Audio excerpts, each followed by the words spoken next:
Welcome to Gopher's Garage. My name's Daniel. Today we're going to be working on my 1973 Chevrolet K20, and it's a truck that's been around my extended family since brand new. I've been lucky enough to be the caretaker on it for a number of years now, but I'm running into some issues with it. About a year ago, the engine finally blew. I decided, hey, you know, it's time. I'll go ahead and swap out engines. And again, I say the word caretaker, I'm not just owning the truck. This is now kind of a piece of the family. So I kind of got a case of the might as wells. And as I pulled the engine out, I found all sorts of little problems. I started cleaning those up and just kept going down the truck until it was, the only thing left on it was the cab, and we all know how those projects go. Anyway, the truck's about 90% done. But as the saying goes, 90% done, 90% to go. I did a few upgrades while I was doing all this stuff. And one of them was I put a Holley Sniper throttle body fuel injection on it, along with their Hyper Spark ignition. I love them, works out great. I did the same, actually I just put the Sniper on my 70 Mercury Cougar, which we'll be seeing in future episodes. But one of the issues I didn't like the way it was resolved was the fuel system. I wanted to retain the dual tanks. Holley came out with a dual tank kit. It came with an external fuel pump. I looked around at the time, maybe I just missed out. I couldn't find an in-tank fuel pump. And the problem with the external fuel pumps on this truck are the fuel tanks sit so low, it's hard to find some place where you can protect the external fuel pumps from all the road, you know, just from the road itself, and get them low enough that they're going to feed. And unfortunately, the thing I knew was probably going to be an issue came to be an issue. And even though my friends warned me about it, even though I knew better, where I mounted them, they started cavitating and creating problems. So I reached out to a group of folks out on Facebook. Thank you to the Holley Sniper Facebook group. It's been amazing. Somebody linked me to Holley actually has in-tank fuel pumps. So today we're going to take my truck apart. We're going to pull the bed off of the truck and start getting to work. I need to get the bed up so I can get to the fuel sending units and replace those with the in-tank pump fuel sending units. Should be a pretty clean installation. I'll be putting on some of the parts that originally came with the truck, which will be great because I'll get back to the point where I really wanted to be, where as I put the Sniper system on, and for some reason I want to go back to a carburetor, I swap out a few parts. Everything's still original on the truck. If the future caretaker wants to make it completely original, they have the parts, so they have the ability to do so. So anyway, without further ado, let's get into it. So as you can see, I got two of these fuel pumps here. I'm gonna go ahead and let's take a look what this looks like here.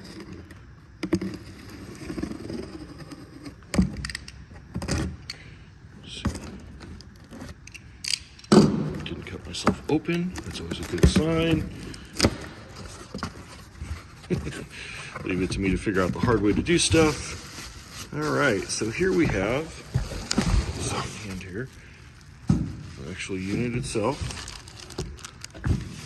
sock, fuel filter sock, wiring harness, and instructions.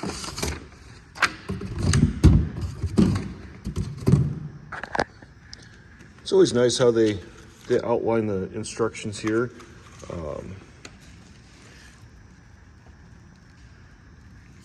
Usually give a pretty nice set of instructions for all this stuff, and I like the pictorial diagrams. Helps me. I may not be very smart, but I can lift heavy things. All right, now that I got that out of the bag, you can take a look here. This should fit right in the fuel tank if it works as advertised.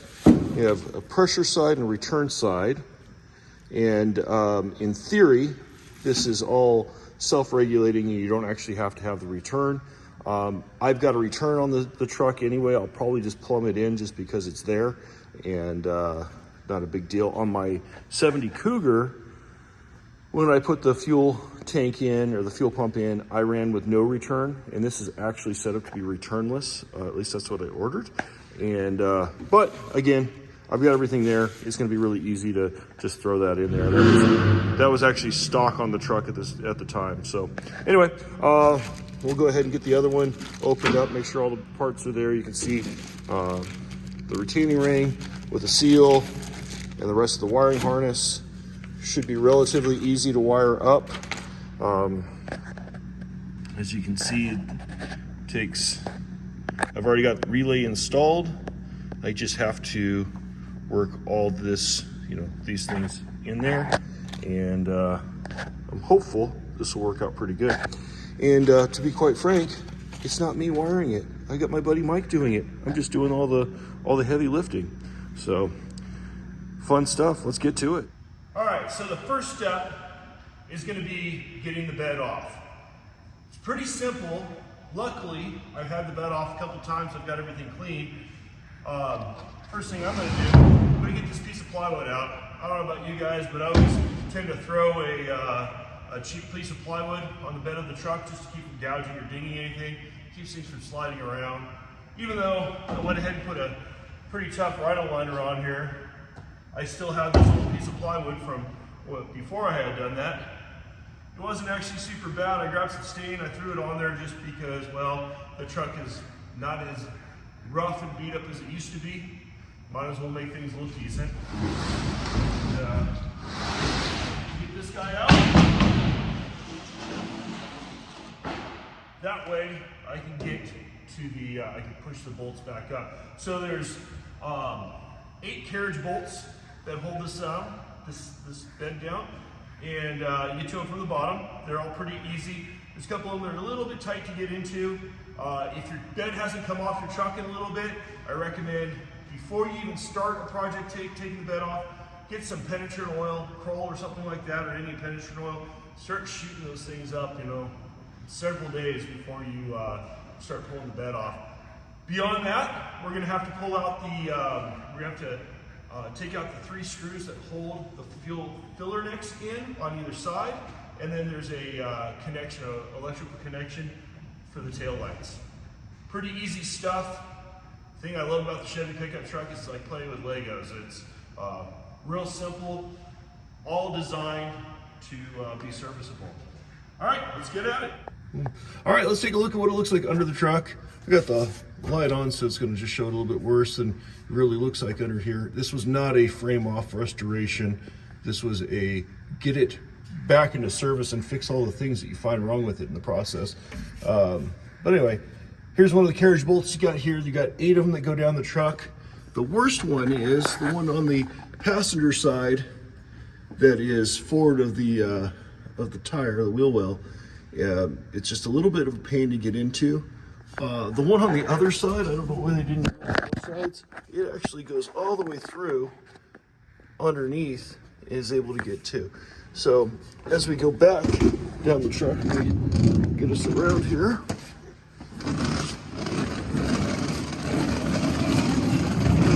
When we get back here, there's a quick disconnect. I've actually got a new wire harness on order. They're special order, but so I'll fix all this stuff. It's been a little bit back ordered. But yeah, just disconnect that. And then last but not least, come over, and there's 3 screws on each side where the fuel cap goes. You got to get those guys off, and then the rest of it is just slow, painful work. Hopefully I can get a friend over here to help balance the bed. What I'll end up doing is, you can see I've got this gantry crane set up here, and one of the best tools I have in this hangar. And I'll go ahead and use some straps, find a balance point on it, and as you'll see in a moment, we'll go ahead and put some moving blankets around the cab and slowly lift it up and out of the way. Once I get to that point, we've got a bunch of dunnage there, a bunch of of wood to try to help support it while I put my arms underneath it and do all the work.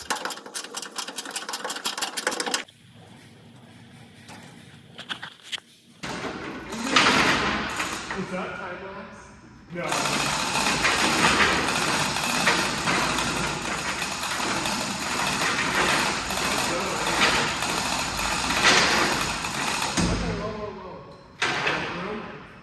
Yeah, we're free.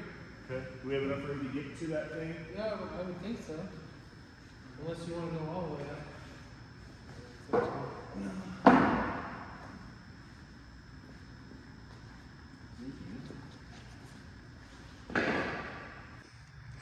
Okay, so I got the bed up. Well, let's see. It's going to be a bit of a pain to wiggle in here. I got to get to that. And I sure hope I can do this without dropping the tanks, because I've got these big rocker chip guards on my truck. These big rock protectors. Those things are heavy as hell.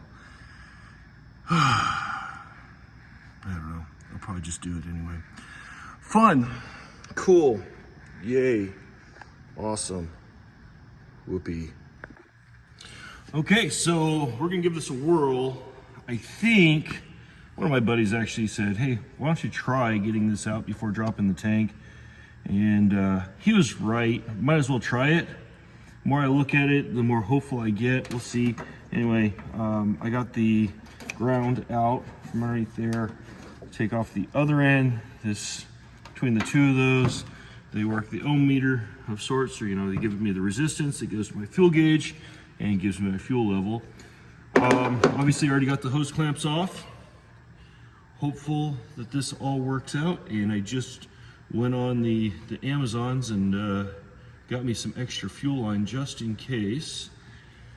So here we are. Grab a vacuum real quick.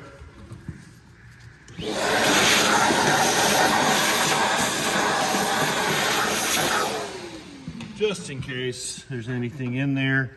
Do that one more time, I'm sure. So, let's see here.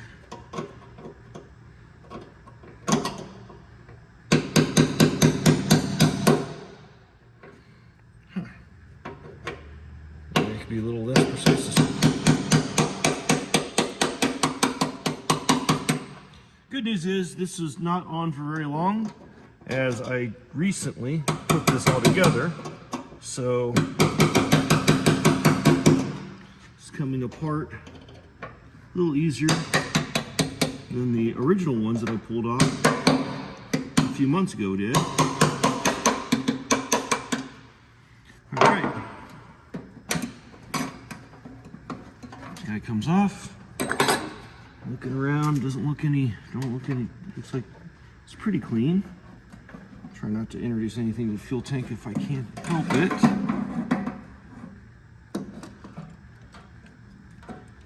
And just like that, everything comes out. Let's take a look at these side by side. Here is a stock sending unit. And here is the unit we're replacing. If we line these guys up side by side, we're going to notice that the floats tend to be pretty close to the same orientation. Everything looks good on that, but it's a lot of stuff to put in. And I grabbed this guy here and tried to run it up, and you can get everything up, but then how do you get around here? Well, don't read the instructions first, because you might actually save yourself some heartache. And who would want to do that? When I read the instructions, turns out I have to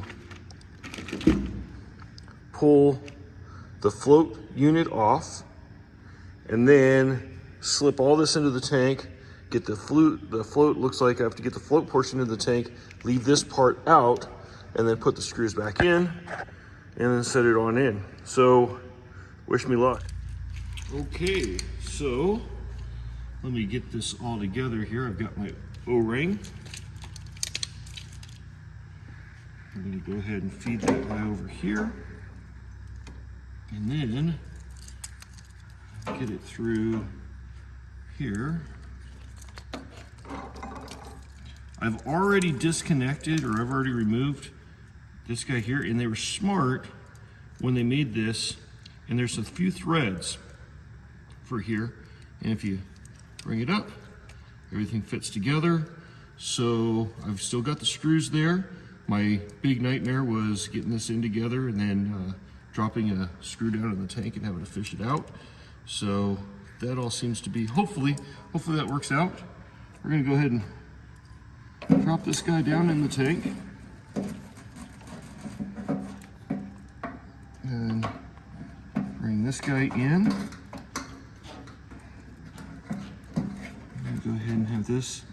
Wires were kind of like this purple wire was like this out of the box. I'm going to kind of throw it behind here for now just to make it a little easier to handle. Try to hang this here. Oh, I almost put the screwdriver just outside of reach. Get a few threads started there.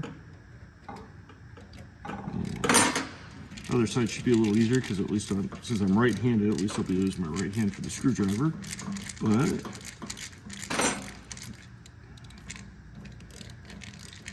this is coming through.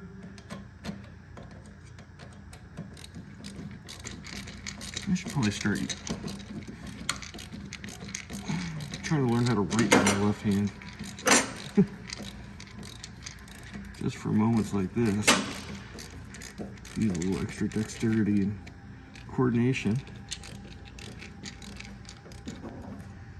There we go. Okay, now finish fishing this guy in. Let's see, how am I going to get that? So last little bit. Out there. Okay, there we go. Cool. Well, really happy that I tried this without pulling the bed or the tanks down. All right, life is good. It's in the little detents to clock it, and here's the pressure side, here's the vent side, or I shouldn't say vent side, return side. Get this guy into it. There we go. That guy lines up. And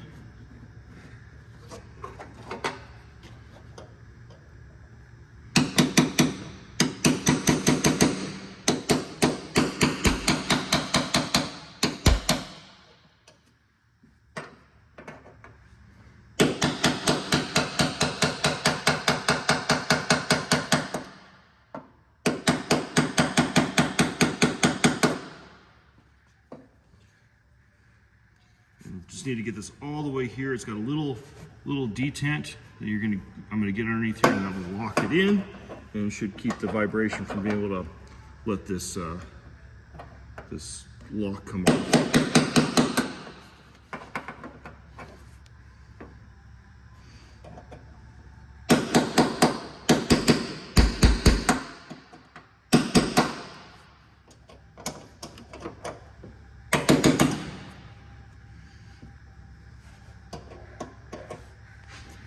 This is about where it starts to.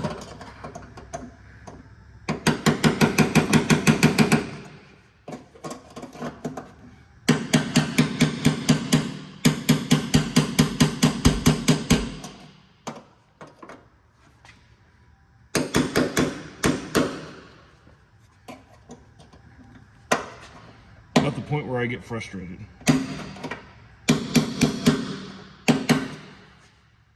And that almost locked in. Get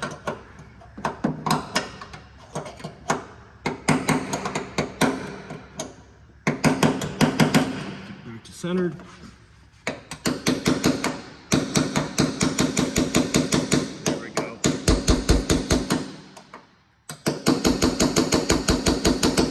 anybody's got a better way to do this. I just don't do it enough.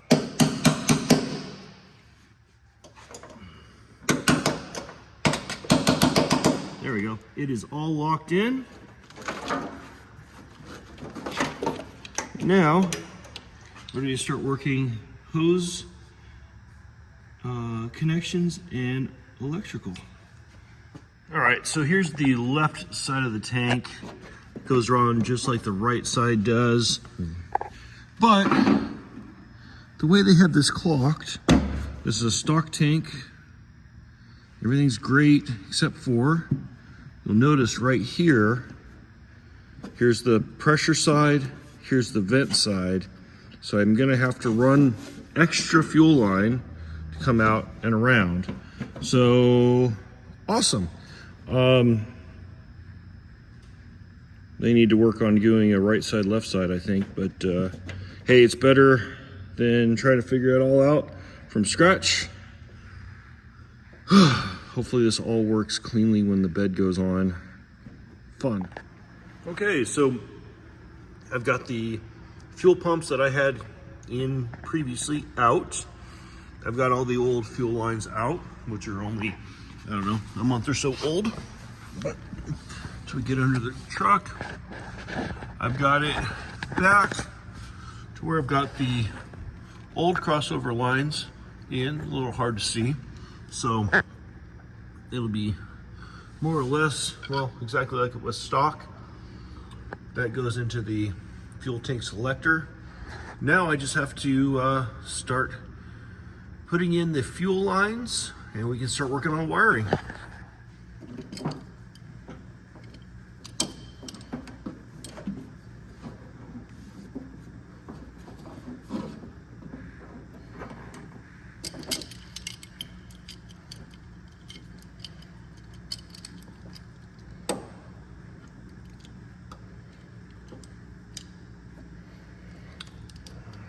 Try to adjust everything, that's great.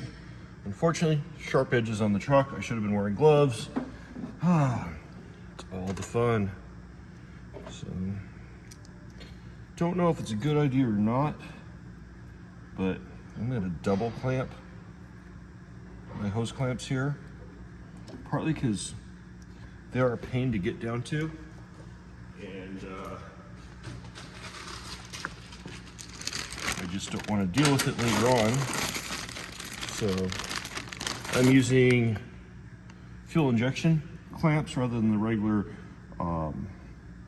clamps that you typically see on older vehicles. Obviously there's higher pressure on this. Quite frankly, if I have to tighten this up, you don't want to have to pull the bed off to get to it. So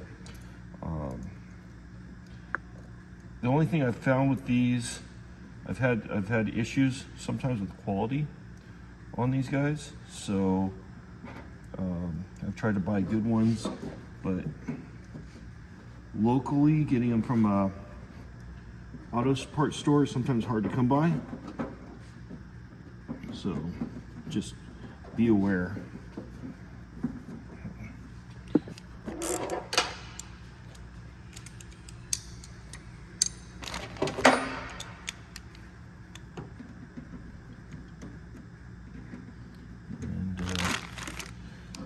They tend to come in sizes that are 30 millimeters, which is not great, especially on an American vehicle.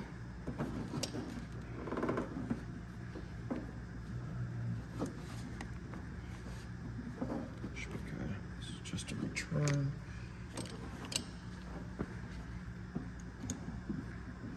I'm going to bring this up as close as I can to this end, right there at the barb, just to try to make it saddle a little bit. Again, I am not the guy for modern stuff, so if you have any better ideas, please put it down in the comments section. Like many of you, I'm still learning, and just the way it is.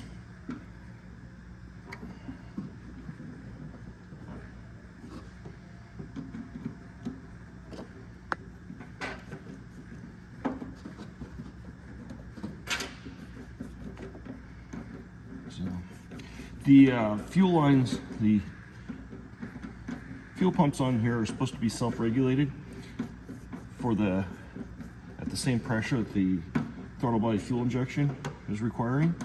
So these lines, I could have went with deleting them, but since everything else on the truck is ready for them, might as well just connect them. All right, now to start, I'll finish up plumbing the bottom on this side, then I'll start working on the next side. Okay, a little bit beat up and bloody later. I've went ahead and I've again run those. Underneath, I've got everything going to the fuel selector unit. Now I'm coming over on this side, and again, this is not clocked very well. I was able to see if I can get the light on here. I did not. I was able to get through the frame, the original hole, and actually come up and over top of the tank and route the feed line in. This looks like I'm going to be able to come over the tank, take the natural curve of both these hoses, so I'm not putting any big kinks or anything, and be able to run that. So let's take a look underneath. Okay, so here's the feed line going through original bulkhead, and this guy is going to come up.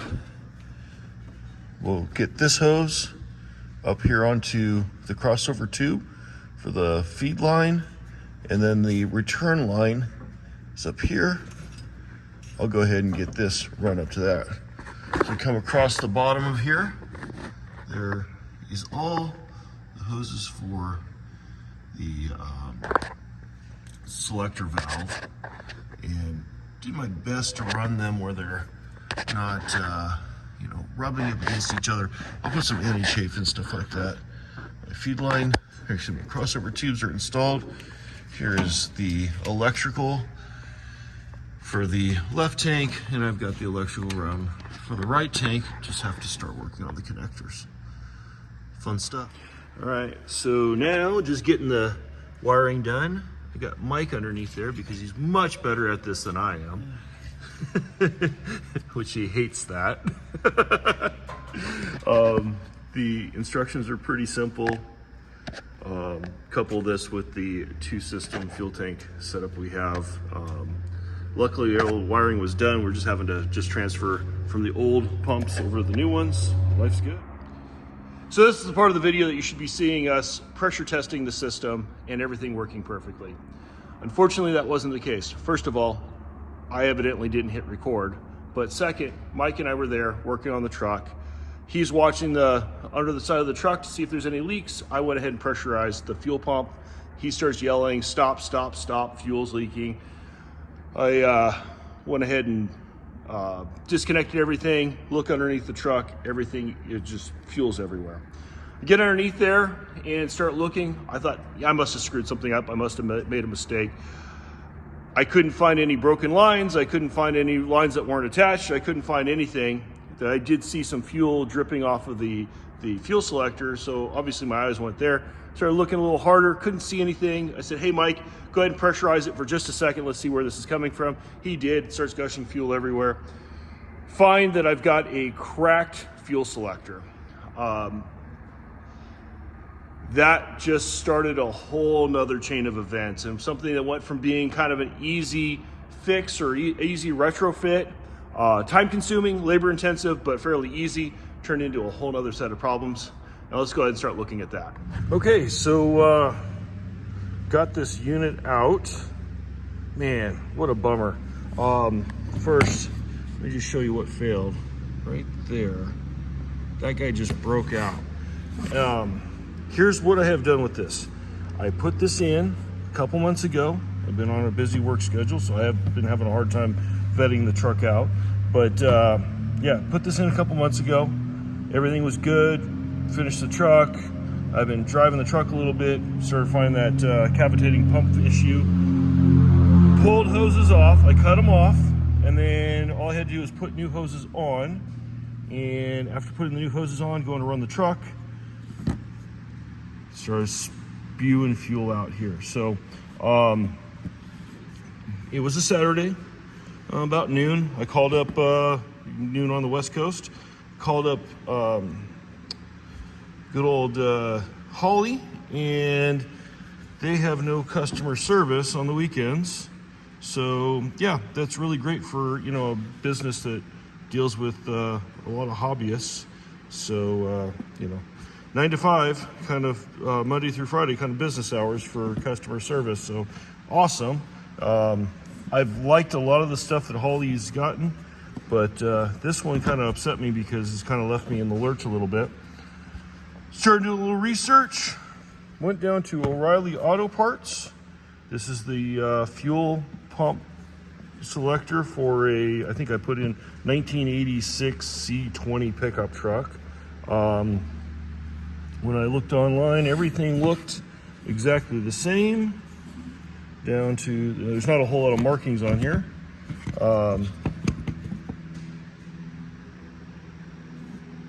And if I orientate this correctly, the pinouts all look the same. They both have this one deleted.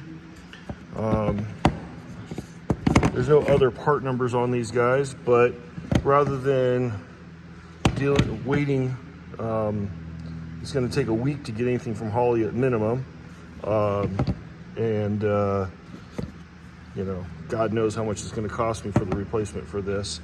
I'm going to call Holley tomorrow when they open up and just give them a chance to, you know, make things right, if you will, or tell me what to do, or give me my options. But anyway, there's been a few things. I've been doing a lot of stuff with Holley for the last few years, and there's been a few things that I've been a little bit more than let down by. But this, by the way, from O'Reilly, this was $70 for this pump.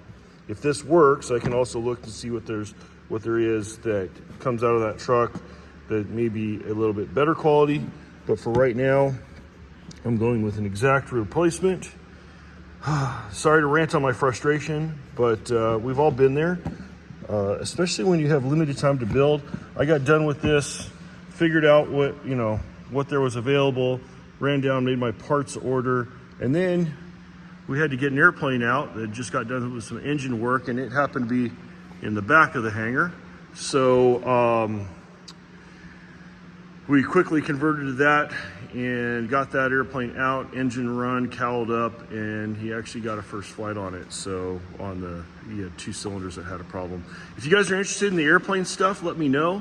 Obviously, it happens in the same garage or hangar that the truck stuff happens with. And if I look in the back, you can also see the car back there. I'm getting ready to make that kind of my full garage. So anyway, again, sorry for that long rant, but we all know the frustrations when it comes to these kind of projects. All right, so just getting everything in here. I've got the new selector valve plugged in, just finishing up getting all the hoses on. This has got a fairly porous finish, and getting these hoses on can be a little time consuming.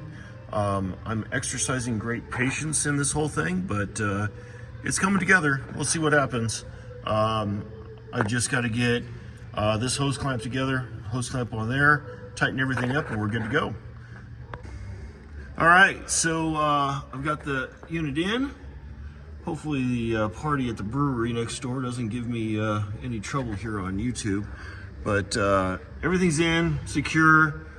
Now it's time to go ahead and give it a try. Boy, this just took freaking forever. It could be just because I'm freaking tired and sore. My shoulders and arms are just killing me sitting here doing this a couple times. Anyway, I'm hopeful. Cross your fingers, let's see what happens. Okay, so it's February 5th right now, 2024. Just got off the phone with Holley support. Luckily, I had a few, due to weather, I had some cancellations in my flying schedule today, so I was able to spend some time on the truck. Number one thing, Holley, you gotta have products, you gotta have tech support on the weekends. Like, a lot of us have real jobs that are, so we can buy your expensive parts. and we end up having to do this stuff on the weekends or when we have time. And Monday through Friday, 9 to 5 on the East Coast, you know, great, whatever. I guess that's, you can do it because we're stuck with you, but it's just, I've run into this problem a couple times, and Holley is buying up so much of the industry that it's become an issue. The tech support guy was awesome, really great. Downside is, again, February 5th, 2024, they won't ship a replacement part until March 15th if everything goes well. So I've got, what, a month and a week, you know, I got 5 weeks at least that this truck would be stuck. I'm trying to make a decision right now. Yeah, I tried one other replacement pump, or replacement selector unit. It just doesn't flow very well. There's a restriction in it somewhere. So then the truck starts and runs, but then it dies. I'm gonna do a little bit more troubleshooting on this, but somebody on the Holley Sniper user or owner group specified a different part number. I might throw that in there. Worst case scenario is I'm just gonna run off of one tank for the next month and a half. And we all know how that happens. You know, you patch something when you're in there working on it, you patch it to make it work while you're waiting on a part, and you get the part in, and how long is the thing gonna sit around on my workbench until I've got time and really the want to go back in there and do something for the third time. Anyway, just my little rant. Holley, you guys can do better. You're a great name. You've done a lot of stuff. I mean, I've been running Holley carburetors on my, you know, car since I was like 16.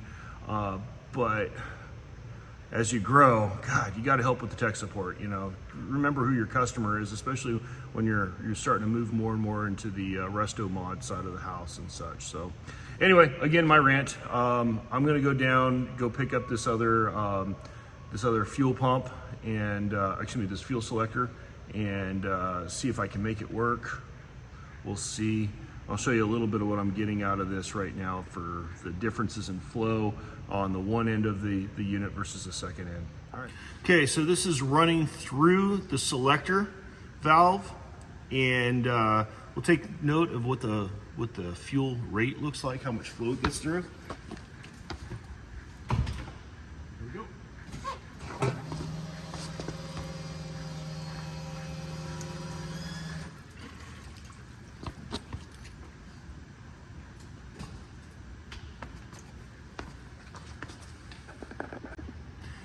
And this is the fuel flowing bypassing the selector.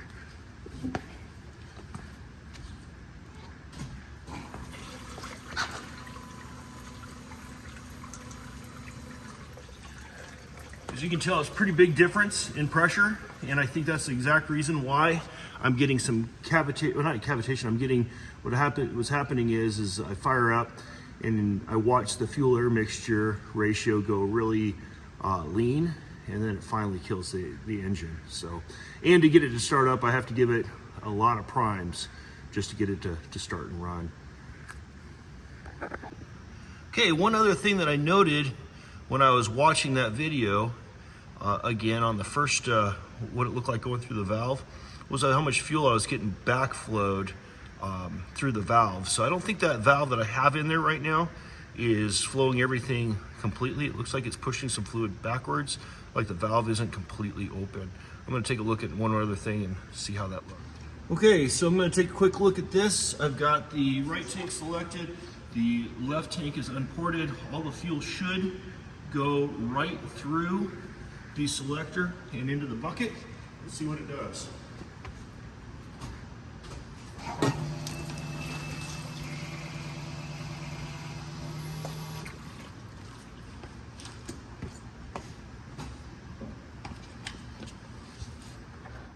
Okay, one last thing that I'm going to do before I completely remove this guy is I'm crossing the lines over. I'm going to feed the left tank through the port that should be going to the right tank, and we're going to see if that does anything different, just to make sure I didn't cross them and create my own problems. But this is the way it should be, but It could also be, you know, slightly different part number or something like that that could cause that. So let's go ahead and give that a whirl. I'll go left tank and we'll see if that feeds fuel.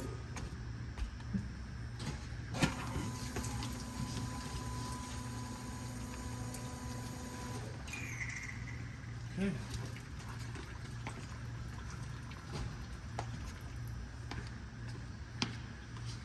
Could be the problem. Okay, so after reviewing that video I just took, you know, looking from the side looked okay. When I looked underneath, what you saw there was it's still allowing fuel to bypass. So I think my quick try at an O'Reilly part number didn't quite work. I did get a better part number for this. The folks at O'Reilly are freaking awesome. They said, yeah, don't worry, we'll take it back, no big deal. So I'm gonna finish pulling this thing out, run on down there, go get the replacement part, and I can start troubleshooting. I'm actually gonna start with troubleshooting from the beginning. That way I have no doubt when I hit the key. And besides that, I also need to wait for more fuel line to come in via the Amazons because, well, I'm out of fuel line. I didn't want to have a bunch of surplus sitting around because I really don't like doing fuel stuff. But anyway, and there's zero crossover for the fuel line over to this stuff. So anyway, yeah, that's it. Let's get to work. Okay, next step in this whole saga. I went down to O'Reilly. I picked up a standard products FV5 valve, and this is the old valve. Just let's go ahead and open this guy up and take a look at what we have. Okay, looks exactly like what I had before. As we go around, even those marks, those are the only other marks that were on the other one, but they were different colors. Everything appears to be the same, so now let's go ahead and put it in the truck and troubleshoot. It appears this selector valve is slightly different than the one that you get from Holley. The way I have this one installed, previously the left tank would feed the bottom two ports and the right tank would feed the top two ports, the pressure and return. This is the opposite. So I'm gonna go ahead and turn the key. You'll be able to see this. I'm glad I checked this because this saved me a ton of frustration, but let me go ahead and show you. I've got the right tank plumbed to that bottom port, nothing on the top, so we'll see if we have any fuel that's bypassing the valve.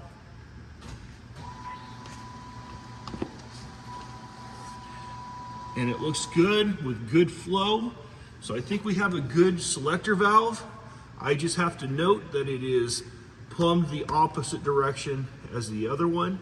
And quite honestly, it'll make it a little easier in the install on this. But if I swap, when Holley finally sends me a new selector, or this one goes bad and I have that selector, I just know I have to swap them opposite. So, by the way, the wiring diagram that they gave with this pump is incredible. So, big shout out to that. It's actually a little bit, the wiring side of this, I wish we would have had that when we were plumbing up this system because the Holley schematic is a little bit weak on the deep.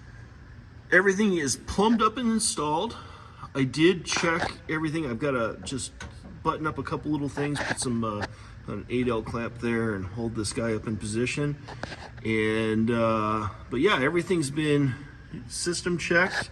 I did run return lines, but I'm actually running a returnless system right now, so that stuff's not as critical. Again, going with that, what is it, FV5 fuel pump. It just is, the porting on this is different than on the Holley one. So on the Holley one, this is the right tank, this is the left tank. On this one, it's reversed. Once I figured that out, life was good. I just have to remember that for whenever I have to put the Holley one back in. These nipples on these guys, first of all, this is a plastic piece. The nipples are fairly oversized, and when you put the fuel injection lines on there, this can be fairly difficult, actually very difficult, especially sitting here on your back and not good leverage. And you don't want to over stress these because, well, like we saw, the first one I had cracked. I don't think I put a side load on them. I don't think it was anything like that. It was probably just pressure of putting them on and cheap plastic. So that being said, all that stuff's done. We'll go ahead and fire this guy up and take a look at it.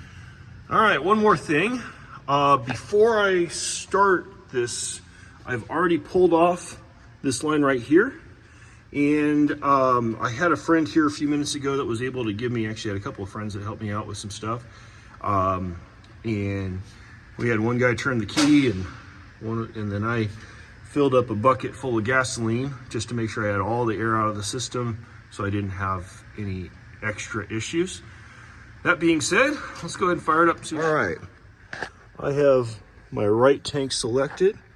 Let's go ahead and we're going to turn this key on. Cool, primed, pressure, here we go.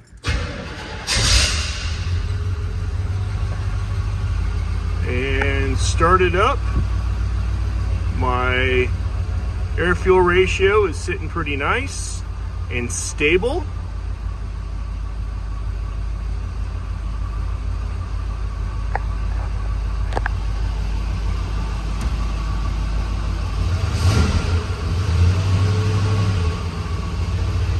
Yesterday I couldn't do that.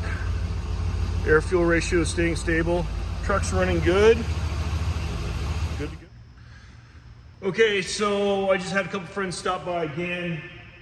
I had a moment where I could get some help. The truck's running fine. I ran it a couple times off video, made sure everything was working, switched different tanks, made sure everything was good.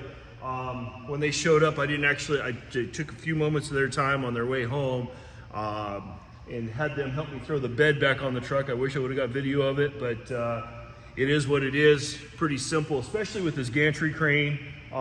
Really helps everything out. We were able to just slide the thing over, the three of us. It was really nice having three people. We just slid it right over the top of the truck, slowly lowered it down, made sure that we didn't hit the body on the bumper and that kind of, or on the cab. So I've dropped in all the bolts.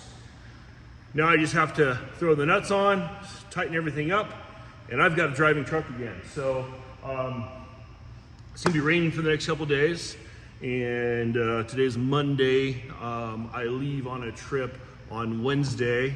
I'm gone Wednesday through Monday, come home for a couple days. It's supposed to be raining then, and I head out another trip. So it's probably 2 weeks before I can actually drive the truck around and really check it. So far, so good. Life's good, but I had to get the truck all together, and at least so the truck can get fired up and run. That way, if we had to get an airplane out of the hangar, I needed to make sure. Well, especially when I was gone, couldn't leave anybody that way. But again, thank you very much. If you like what you saw, please shoot down a like, and we'd love it if you subscribe. You subscribing tells me that I should put more of this stuff out in the future. I appreciate you guys. If you have any comments, throw them down in the comment section. I am learning a lot on this. I am not a Chevy guy. So I've had to learn how to speak Chevy in rebuilding this truck, and also meshing a little bit of Chevrolet, a little bit of Holley specific stuff together has been a huge learning curve. But so far so good. And that's it from Grover's Garage. I'm Daniel. I'll see you soon.